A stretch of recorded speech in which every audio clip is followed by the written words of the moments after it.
اگر فٹ کی سرجریز ہوتی ہیں یا فٹ کے کوئی پرابلمز ہوتے ہیں تو وہ ہم لوگ یوزلی آؤٹ پیشنٹ ڈپارٹمنٹ میں جو ہے اس کو ڈیل کر رہے ہوتے ہیں.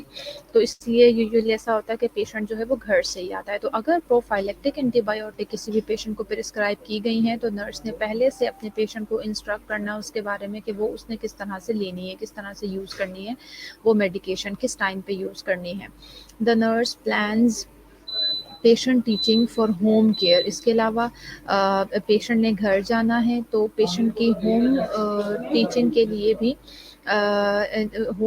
کے لیے بھی نرس جو ہے وہ ایک پورا پلان آف کیئر جو ہے وہ ریڈی کرتی ہے پیشنٹ کی ہوم کیئر ٹیچنگ سے ریلیٹڈ, جس کا فوکس سب سے پہلے یہ ہوتا ہے کہ جو اس کا نیورو واسکولر اسٹیٹس ہے, نیورو واسکولر اسٹیٹس کو چیک کرنے کے لیے, اس کے علاوہ پین مینجمنٹ کے لیے کہ پین کو کس طرح سے مینیج کرنا ہے, موبلٹی کس طرح سے پیشنٹ کی بڑھانی ہے, اور وونڈ کی کیئر کس طرح سے کرنی ہے. ان ساری چیزوں کے بارے میں ایک پراپر ٹیچنگ پلان تیار کرنا ہوگا نرس نے, اور اپنے جو پیشنٹ کو یا ان کے جو فیملی ممبرز ہیں انہیں اس کے بارے میں گائیڈ کرنا ہوگا. تھوڑی سی ڈیٹیل میں پیشنٹ کی ایجوکیشن وہی چیزیں ہیں لیکن تھوڑا سا ڈیٹیل میں لکھا ہوا ہے, تھوڑا سا سمرائز کر کے چیزوں کو لکھا تاکہ آپ اسے اچھے سے سمجھ سکیں کہ سیلف کیئر کیا ہے آفٹر فوٹ سرجری. کسی بھی قسم کی اگر فوٹ سرجری ہوتی ہے تو اس کے بعد پیشنٹ نے خود سے اپنے پاؤں کا کیا خیال رکھنا ہے. سب سے پہلے sign and symptom to report.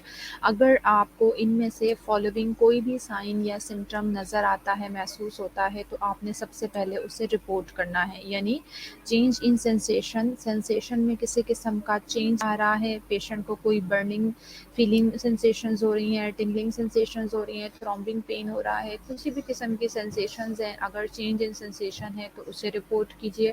اس کے علاوہ inability to move your toes. اگر آپ اپنی ٹوز کو موو نہیں کر پا رہے ہیں, ٹھیک ہے جی, اگر آپ اپنی ٹوز کو موو نہیں کر پا رہے ہیں تو وہ آپ نے کمپلین فارورڈ کرنی ہے. یا پھر یہ ہو سکتا ہے کہ آپ کو اپنے پاؤں یا اس کی انگلیاں جو ٹوز ہیں وہ ٹچ کرنے پر ٹھنڈی محسوس ہوں, آپ اس چیز کو کمیونیکیٹ کریں گے. کلر چینجز, اسکن کا کلر چینج ہو سکتا ہے, بلوئش ہو سکتا ہے, یلو ہو سکتا ہے, زیادہ ریڈنس ہو سکتی ہے.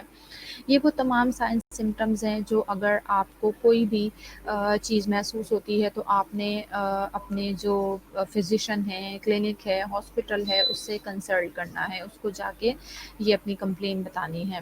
اس کے علاوہ بیٹا پین مینجمنٹ ہے, گھر پہ بھی ہیں تو آپ نے اپنے پاؤں کو ایلیویٹ کر کے رکھنا ہے ہارٹ لیول سے اوپر, یعنی تھوڑا سا اس کو ایلیویٹ کر کے رکھیں گے ہم تو اس سے ہمیں یہ بینیفٹ ہوگا کہ پین جو ہے وہ اچھے سے مینیج ہو سکے گا, پیشنٹ کو پین کم ہوگا. اس کے علاوہ آئز تھراپی ہوتی ہے, اپلائی آئز ایز پرسکرائب, یعنی انٹرمیٹنٹ آئز اپلائی کرنی ہے.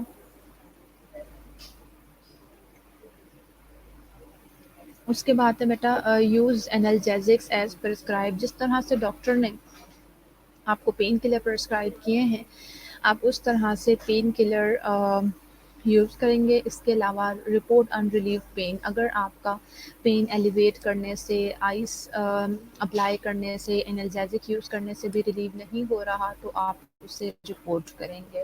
اس کے بعد بیٹا جی موبلٹی ہے. موبلٹی میں یہی ہے کہ جو اسسٹیو ڈیوائسز ہیں اگر آپ یوز کر رہے ہیں تو ان کو سیفلی یوز کرنا ہے, ٹھیک ہے. یعنی اوبویسلی جو لوگ اسٹارٹنگ میں اسے یوز کرنا شروع کرتے ہیں انہیں اتنا اچھا یوز کرنا نہیں آتا, تو سیفلی اسسٹیو ڈیوائسز کو یوز کریں گے.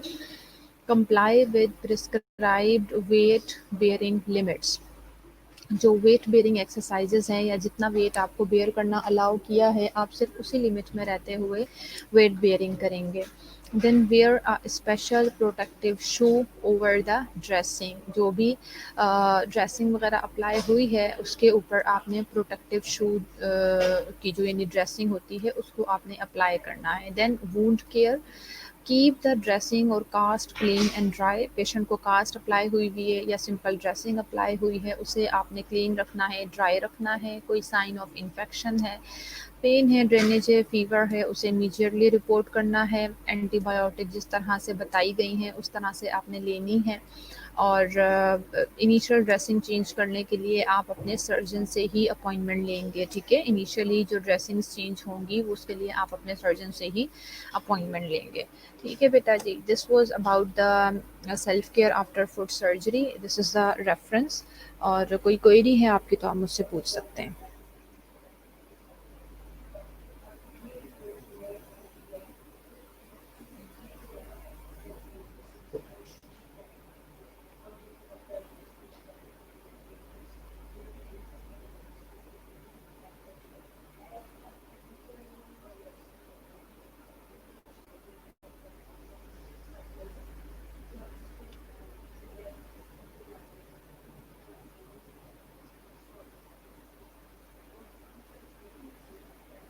نو میم. تو پھر نیکسٹ لیکچر اپلوڈ کریں، نیکسٹ ٹاپک اسٹارٹ کریں.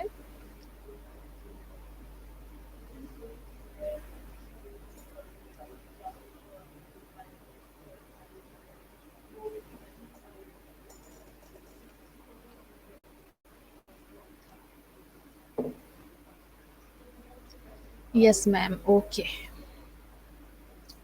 چلیں جی، تھینک یو. ابھی جو ہے میں نیکسٹ لیکچر ذرا اپلوڈ کر لیتی ہوں. تب تک آپ کی پھر بھی کوئی کوئری ہو اس لیکچر سے ریلیٹڈ تو آپ پوچھ لیجیے. مین وائل ہم نیکسٹ لیکچر اپلوڈ کرتے ہیں. اچھا جی، نیکسٹ لیکچر ہمارا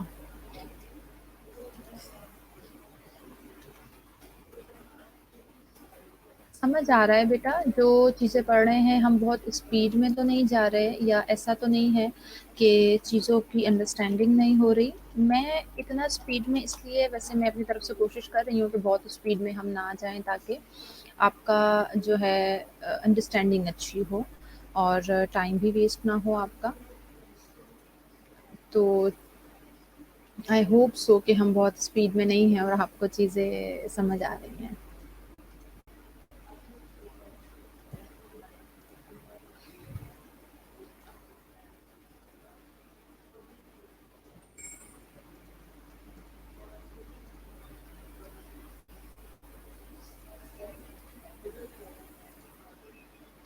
چلیں، گڈ ہو گیا. اچھی بات ہے اگر سمجھ آ رہا ہے تو بہت اچھی بات ہے.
لیکچر اپلوڈ ہو رہا ہے بیٹا، 2 سے 3 منٹ لگ سکتے ہیں. اس کے بعد ہم لیکچر اسٹارٹ کریں گے. ذرا نیٹ ورک پرابلمز ہوتے ہیں نا، وہ ہمارے ہاتھ میں نہیں ہوتے، انہیں ہم کچھ نہیں کر سکتے. چلیں جی، جلدی سے لیکچر اپلوڈ ہو جائے.